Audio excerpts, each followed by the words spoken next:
Ito nga'y inumpisa na ng kaibigan nating tirahin yung pang-ihaw at pangkinilaw na rin.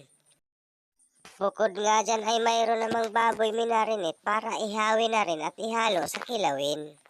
Kulang man tayo sa ngayon, alam kong darating ang panahon, bubuuhin tayo ng Panginoon.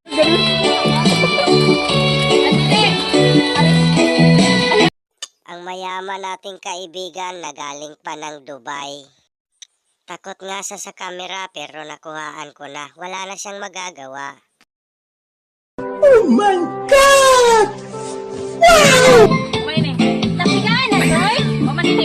Ito nga pala yung baon namin, kamuting kahoy at saging at may kinilaw na rin.